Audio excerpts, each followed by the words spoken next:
நிறைவு பெற்ற உயர்நிலை மற்றும் மேல்நிலைப் பள்ளி தலைமை ஆசிரியர்கள் சங்கத்தின் சார்பில் நடைபெற்ற டெல்லி, ஆக்ரா, ஜெய்ப்பூர் என்ப சுற்றுலா சென்று வந்த நினைவுகளின் நிகழ்வு பதிவு ஒரு பார்வை.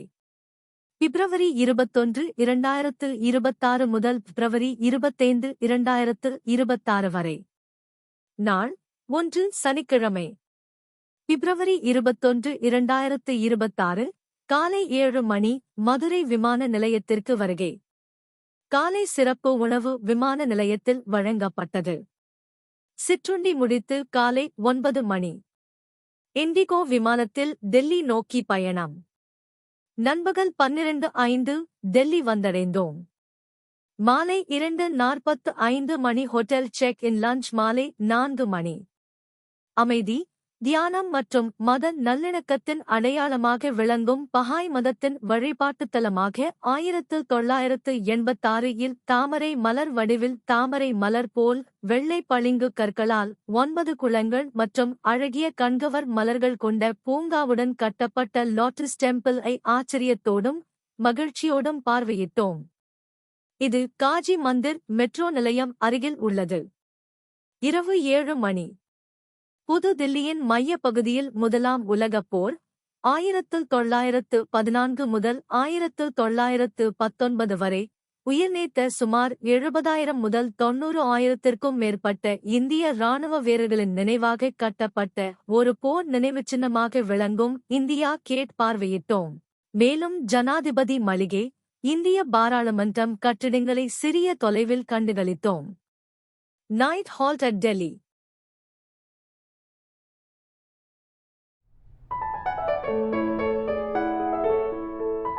நாள் 2 ஞாயிற்றுக்கிழமை பிப்ரவரி 22, 2026 காலை 9:15 மணி.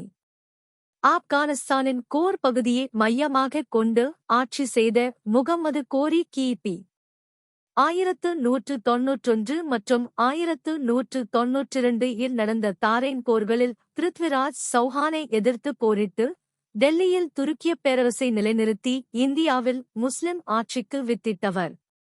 இவரது தளபதியான குத்புதீன் ஐபக் இந்தியாவில் டெல்லி சுல்தானகத்தை உருவாக்கினார். இதன் அடிப்படையில் இந்து மன்னர்களின் தோல்விக்கு பின் முஸ்லிம் ஆட்சியின் தொடக்கமாக 1193 இல் உலகின் மிக உயர்ந்த செங்கல் 73 மீட்டர், சுமார் 238 அடி உயரமுள்ள சிவப்பு மணற்கல் மற்றும் பளிங்கு கற்களால் 5 அடுக்குகளைக் கொண்டதாக மினாரெட், டெல்லியின் மெஹ்ராலி பகுதியில் கட்டப்பட்ட குதுப் மினாரை சுற்றி பார்வையிட்டோம். காலை 10:30 மணி. முன்னாள் பாரத பிரதமர் திருமதி இந்திரகாந்தி அவர்களின் நினைவு இல்லத்தை சுற்றி பார்த்தோம். காலை 11:45 மணி. முகலாய பேரரசர் ஷாஜகான் தனது தலைநகரை ஆக்ராவிலிருந்து டெல்லிக்கு, அப்போது ஷாஜஹானாபாத், மாற்றியபோது 1638 முதல் 1648 வரை 256 ஏக்கர் பரப்பளவில் எண்கோண வடிவத்தில் சிவப்பு மணற்கற்களால் கட்டப்பட்ட டெல்லி செங்கோட்டை சுற்றி பார்த்து பரவசமடைந்தோம். இது 1857 ஆண்டு சிப்பாய் கலகத்திற்குப் பிறகு ஆங்கிலேயர்கள் கோட்டையை கைப்பற்றி பல மாளிகைகளை இடித்து இராணுவ குடியிருப்புகளாக மாற்றினர். 1947 ஆகஸ்ட் 15 இல் இந்தியா சுதந்திரம் பெற்றபோது முதல் பிரதமர் ஜவஹர்லால் நேரு செங்கோட்டையின் லஹோரி வாயிலில் தேசிய கொடியை ஏற்றினார். எனவே இந்த நடைமுறை தற்போது வரை தொடர்கிறது. மாலை 4 மணி. டெல்லி டு ஆக்ரா பயணம். இரவு 8 மணி. ஆக்ரா பயணத்தின் வழியில் மதுரா சென்றோம்.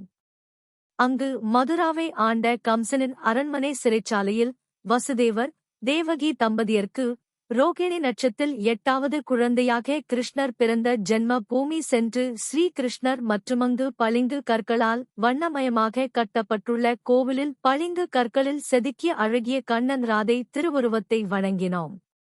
குழந்தை பருவத்தில் வளர்ந்த ஸ்ரீ கிருஷ்ணர் லீலைகள் சார்ந்த விஷயங்கள் நிறைந்த யமுனை நதிக்கரை ஓரத்தில் அமைந்துள்ள பிருந்தாவன் இடத்தை பார்க்க நேரமில்லை.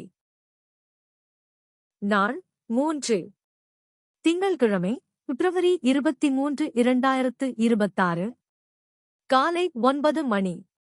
முகலாய பேரரசர் ஷாஜகான் தனது அன்பு மனைவி மும்தாஜ் நினைவாக ஆக்ரா நதியோரம் உள்ள அரண்மனைக்கு மறுகரையில் 1631 முதல் 1653 வரையுள்ள ஆண்டுகளில் முழுவதும் பளிங்கு கற்களால் கட்டப்பட்டதும், அழகிய மலர்கள் நிறைந்த பூங்காவின் நடுவே ஒய்யாரமாக சூரிய ஒளியில் மின்னியபடி அழகிய கலைநயம் கொண்ட கண்கொள்ளா காட்சியாக அமைந்த உலக அதிசயங்களில் ஒன்றான தாஜ்மஹால் பரவசத்தோடு சுற்றிப் பார்வையிட்டோம். தாஜ்மஹாலின் பிரதான கட்டிடத்தின் உள்ளே பாரம்பரிய நவீன கலை வடிவில் பொலிவான 2 சமாதிகளை பார்த்தோம். வியந்தோம். இந்த சமாதியின் முன்னே இரும்பு வேலியால் மூடப்பட்ட பாதாள அறையை பார்த்தோம். அங்கேதான், அதாவது பொலிவான சமாதிகளின் கீழே, ஷாஜகான், மும்தாஜ் அசல் சமாதிகள் உள்ளன. இதை பார்வையிட அனுமதியில்லை. நண்பகல் 12:30 மணி. யமுனை நதிக்கரையில் 1565 இல் பேரரசர் அக்பரால் கட்டப்பட்ட ஆக்ரா அரண்மனை. இது சிவப்பு மணற்கல்லால் ஆன முகலாய கட்டிடக்கலைக்கு ஒரு சிறந்த எடுத்துக்காட்டு. பின்னர் 1628 முதல் 1658 வரை மன்னர் ஷாஜஹான் சிவப்பு மணற்கல் கட்டிடங்கள் பலவற்றை பொழிப்பூட்டும் வெள்ளை பளிங்கு கற்களாக மார்பிள் மாற்றினார். இந்த 94 ஏக்கர் பரப்பளவு கொண்ட அரண்மனையில் அக்பரால் கட்டப்பட்ட சிவப்பு மணற்கல் அரண்மனை. இது ஜகாங்கீர் அரண்மனையாக இருந்தது. ஷாஜகானின் வெள்ளை பளிங்கு அரண்மனை. இது காஸ் மஹால் என அழைக்கப்படுகிறது. திவானிகாஸ் மற்றும் திவானிம் அரசவை கூடும் இடங்கள். வெள்ளை பளிங்கால் ஆன முத்து மசூதி. கண்ணாடிகளால் அலங்கரிக்கப்பட்ட ஷீஸ் அரண்மனை. அரண்மனை மேல் மாடத்திலிருந்து யமுனை நதியின் மறுகரையில் மிக அழகாக காட்சி தரும் தாஜ்மஹால். இது மூலோபாய இடம், அரசவை தர்பார். இந்த கட்டிடத்தின் சிறப்பு என்பது இங்கு உரையாடும் நிகழ்வு அனைத்தும் எதிர்ப்புறம் மக்கள் அமர்ந்து இருக்கும் வளாக கட்டிடத்தில் கேட்கும்படி அமைக்கப்பட்டுள்ளது. இந்த கட்டிடம் ஈகோ பில்டிங் என அழைக்கப்படுகிறது. மேற்கண்ட அனைத்தையும் வெகுவாக பார்த்து ரசித்தோம். மாலை 3:30 மணி. ஆக்ரா டு ராஜஸ்தான் மாநிலம் ஜெய்ப்பூர் பயணம். பயண வழியில் 1572 முதல் 1585 வரை அக்பர் பேரரசின் முகலாய தலைநகரமான இந்தோ இஸ்லாமிய கட்டிட கலையில் கட்டப்பட்ட பதேப்பூர் அரண்மனையை பேருந்திலிருந்து பார்த்து ரசித்தோம். இரவு 10:45 மணியளவில் ராஜஸ்தான் மாநிலம் ஆர்டிஃபிஷியல் வந்து சேர்ந்தோம். நாள் 4 செவ்வாய்க்கிழமை 24 பிப்ரவரி 2026. ஜெய்ப்பூரிலிருந்து 11 கிலோமீட்டர் தொலைவில் உள்ள அமர் என்ற இடத்தில் அமைந்துள்ள ஆம்பர் அரண்மனையை சுற்றி பார்க்க பேருந்தில் பிங்க் சிட்டி வழியாக பயணித்தோம். இது 1876 வேல்ஸ் ஆல்பர்ட் இளவரசரின் வருகையை முன்னிட்டு விருந்தோம்பலை அடையாளப்படுத்த மகாராஜா ராம் சிங் இந்நகர கட்டிடங்களை இளஞ்சிவப்பு நிறத்தில் மாற்றியதாக வரலாறு. இங்குள்ள அனைத்து வீதிகளில் உள்ள இல்லங்களில், வணிக வளாகங்கள், அரசு சார்ந்த அலுவலகங்கள், தனியார் தொழில் நிறுவனங்கள் அனைத்துமே இளஞ்சிவப்பு நிறத்தில் காணப்பட்டது. இங்கு உள்ள ஹவா மஹால், காற்றின் அரண்மனை, 1799 இல் மகாராஜா சவாய் பிரதாப் சிங்கால் கட்டப்பட்ட இளஞ்சிவப்பு மணற்கற்களாலான 5 மாடி கட்டிடமாகும். லால் சந்து ஊஸ்தாவால் வடிவமைக்கப்பட்ட இது ராஜபுத்திரம் மற்றும் முகலாய பாணியில் 953 சிறிய ஜன்னல்களுடன் ஜரோகாக்கள், பெண்கள் தெரு நிகழ்ச்சிகளை காண உதவும் வகையில் உருவாக்கப்பட்டுள்ளது. இதனை இரவு ஷாப்பிங் போது வண்ணவிளக்கு வெளிச்சத்தில் பார்த்தோம். அடுத்து பேருந்து பயணத்தின் போது ஜெய்ப்பூரின் மான்சாகர் ஏரியின் நடுவில் அமைந்துள்ள ஜல் மஹால் நீர் அரண்மனை 18ஆம் நூற்றாண்டில் மகாராஜா மாதோ சிங் அவர்களால் கட்டப்பட்ட ஒரு புகழ்பெற்ற கட்டிடக்கலை அதிசயம். இது ராஜ்புத் மற்றும் முகலாய பாணியில் கட்டப்பட்டுள்ளது. இதன் 5 அடுக்குகளில் 4 அடுக்குகள் ஏரி நீருக்கு அடியில் மூழ்கியுள்ளன. மேல் தளம் மட்டுமே வெளியே தெரிகிறது. இதனை பேருந்தில் இருந்தபடியே ரசித்தோம். 45 நிமிடம் பயணத்தின் முடிவில் அமர் என்ற இடத்திற்கு வந்தோம். இங்கிருந்து ஜீப் மூலமாக இந்தியாவின் வடமேற்கில் டெல்லி முதல் குஜராத் வரை பரவியுள்ள உலகின் மிக பழமையான மடிப்பு மலைத்தொடரும், ராஜஸ்தானின் முதுகெலும்பாக திகழும் ஆரவல்லி மலைத்தொடரில் மாவுடா ஏரிக்கு அருகே 4 சதுர கிலோமீட்டர் அளவில் இந்திய வம்சாவளியான ராஜபுத்திர மன்னரான முதலாம் மான் சிங் ஆட்சி காலத்தில் கிபி 1600 ஆம்பர் கோட்டை சீரமைத்து பெரிதாக கட்டப்பட்டினார். பின்னர் மன்னர் ஜெய்சிங் ஆட்சி காலத்தில் தற்போதைய கோட்டையின் அமைப்புகள் நிறைவு பெற்றது. இது பளிங்கு கற்களால் கட்டப்பட்ட மலைக்கோட்டையாக திகழும் ஆம்பர் அரண்மனையாக திகழ்கிறது. இதனை மிகுந்த வியப்புடன் சுற்றி பார்த்தோம். இந்த அரண்மனையில் கலைநயமிக்க அம்சத்துடன் கூடிய நுழைவு வாயில், கணேஷ் போல், திவானியாம் எனப்படும் பொதுமக்கள் கூடம், அரச குடும்பத்தினர் கூடும் ஜெய் மந்திர் எனப்படும் கண்ணாடி தூண்டுகளால் செய்யப்பட்ட அற்புதமான கண்ணாடி மாளிகை, செயற்கை நீரூற்றுகளுடன் கூடிய மாளிகை ஆகிய 4ம் சிறப்பு அம்சமாக விளங்குகிறது. இந்த அரண்மனைக்கு யானை ஜீப் சவாரி மூலம் செல்ல முடியும். நாங்கள் நேரம் கருதி ஜீப் சவாரியில் சென்று பார்த்தோம். காலை 11:30 மணி ஆம்பர் கோட்டை இலிருந்து மலைப்பாதையின் வழியே ஜீப்பில் ஆரவல்லி மலைத்தொடரில் 500 அடி உயரத்தில் ஆம்பர் கோட்டையை பாதுகாக்க செந்நிறக் கற்களால் கட்டப்பட்ட ஜெய்கர் கோட்டையை சென்றடைந்தோம். இது 1726இல் 2ஆம் சவாய் ஜெய்சிங்கால் கட்டப்பட்ட ஒரு பிரம்மாண்டமான இராணுவக் கோட்டையாகும். இங்கு உலகின் மிகப்பெரிய சக்கரங்கள் பொருத்தப்பட்ட ஜெய்பானா பீரங்கி, ஜெய்பானா கன்னா இங்குள்ளது. இந்த பீரங்கியின் திசையை மாற்ற வேண்டுமானால் 4 யானைகள் உதவி தேவைப்படுமாம். மேலும் இந்த அரண்மனை போர் கருவிகள், ஆயுதங்கள் மற்றும் பீரங்கிகள் சேமித்து வைக்கும் முக்கிய இடமாக இருந்ததுள்ளது. இந்த கோட்டை ஆம்பர் கோட்டையுடன் நிலத்தடி சுரங்கப்பாதை மூலம் இணைக்கப்பட்டுள்ளதாக கைடு சொன்னார். ஆனால் அது எங்கு உள்ளது என்பதை பார்க்க இயலவில்லை. காலை 12:45 அடுத்து ஜெய்கர் கோட்டையிலிருந்து மலைப்பாதையில் 20 நிமிட பயணத்தில் இதே ஆரவல்லி மலைப்பகுதியின் உச்சியில் அமைந்துள்ள சிறப்புமிக்க நாகர்கர் கோட்டையை சென்றடைந்தோம். இங்கு மன்னர் சவாய் மாதோ சிங் தனது 12 ராணிகளுக்காக 12 அறைகளும் அவர்களை உப்பரிகையிலிருந்து கண்காணிப்பதற்கு தலைப்பகுதியில் ராஜாவுக்கான அறையும் கட்டப்பட்டுள்ளது. அறைகள் அனைத்தும் நுட்பமான ஓவியங்களை கொண்டதாகவும் சிறிய தாழ்வாரங்களால் இணைக்கப்பட்டுள்ளது. தனித்துவமான அழகான இந்த கட்டிடம் மாதவேந்திர பவன் என அழைக்கப்படுகிறது.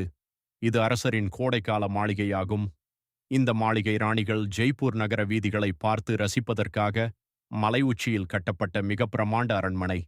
இந்த அரண்மனை மேல் தளத்திலிருந்து ஒட்டுமொத்த ஜெய்ப்பூர் நகர் அழகையும், மாவுடா ஏரியையும், ஆரவல்லி பள்ளத்தாக்கையும், ஆம்பர் அரண்மனையும், ஜெய்கர் கோட்டையும் பார்த்து இரசித்த கண்கொள்ளா காட்சி இன்னும் எங்களது மனதை விட்டு அகலவில்லை. மாலை 4 மணி ஜெய்ப்பூரில் உள்ள மிக முக்கியமான அருங்காட்சியகம் ஆல்பர்ட் ஹால் அருங்காட்சியகம், கவர்மெண்ட் சென்ட்ரல் மியூசியம் ஆகும். இது 1887இல் நிறுவப்பட்ட ராஜஸ்தானின் பழமையான மாநில அருங்காட்சியகமாகும். இங்கு உலோகம், ஓவியம் மற்றும் சிற்பம் கலைகள், பாரம்பரிய உடைகள் சார்ந்து காட்சிப்படுத்தப்பட்டுள்ளது. அனைத்தையும் கண்டு செல்பி எடுத்து மகிழ்ந்தோம். மாலை 6:30 மணி ஷாப்பிங் டைம்.